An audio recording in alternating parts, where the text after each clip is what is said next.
تذكر يوما كنت تعانق دمعة الفكر تناجي الله في صبر وترجو رحمة. بسم اللہ الرحمن الرحیم. السلام علیکم ورحمۃ اللہ وبرکاتہ. میں ہوں آپ کا اپنا میزبان حافظ عثمان اور آپ دیکھ رہے ہیں میرا یوٹیوب چینل.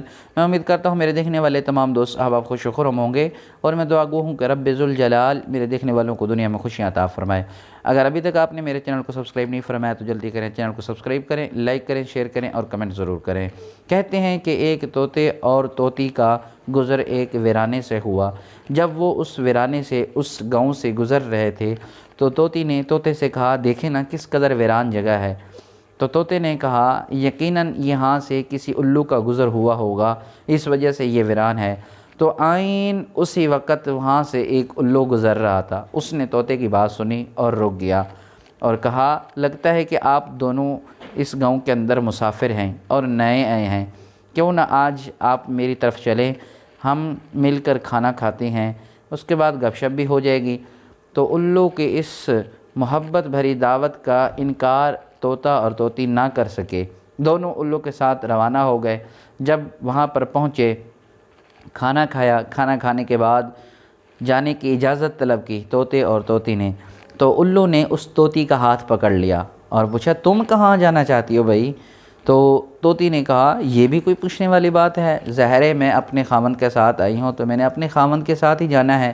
تو الو مسکرایا اور کہا، تم میری بیوی ہو لہٰذا تم نے میرے ساتھ رہنا ہے.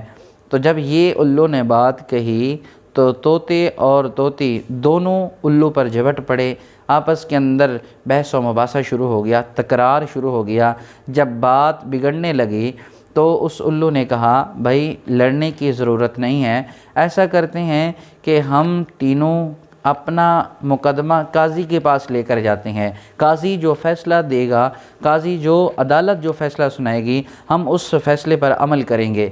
تو طوطی اور طوطا دونوں مان گئے اور کہا کہ ہم تینوں عدالت میں چلتے ہیں قاضی کے پاس. اب تینوں عدالت کے اندر گئے قاضی کے پاس. الو نے ساری بات بتائی تو قاضی صاحب نے اب وہ مقدمہ الو کے حق میں سنا کر عدالت کو برخاست کر دیا. بھائی یہ بیوی الو کی ہو گئی ہے، طوطی جو تھی یہ الو کی بیوی ہو گئی ہے. یہ فیصلہ سنایا گیا عدالت کے اندر. اب کیا تھا کہ طوطی تو ظاہر ہے الو کے پاس رہنی تھی. مقدمہ اور عدالت برخاست ہو گئی، ہر کوئی جانے لگا. تو طوطا بھی اپنی راہ چلنے لگا. تو الو نے پیچھے سے آواز دی، بھئی طوطے میاں کہاں جا رہے ہو؟ اپنی بیوی کو تو لیتے جاؤ. تو اس نے کہا، بھئی اس طوطے نے پیچھے مڑ کر دیکھا اور کہا، الو میاں آپ میرے زخموں پر کیوں نمک چھڑکتے ہو؟ یہ میری بیوی کہاں سے ہے؟ کیونکہ قاضی صاحب نے تو آپ کے حق میں فیصلہ سنایا ہے، اس فیصلے کے حساب سے تو یہ آپ کی بیوی ہے اور آپ اس کے خاوند ہیں، میں اب اس کو کیسے لے جا سکتا ہوں؟ تو اس کی اس بات پر الو مسکرایا اور کہا، میرے بھائی آپ ادھر آئیں، میری بات سنیں، یہ بیوی آپ کی ہے، یہ میری نہیں ہے، آپ اس کو لے جا سکتے ہیں.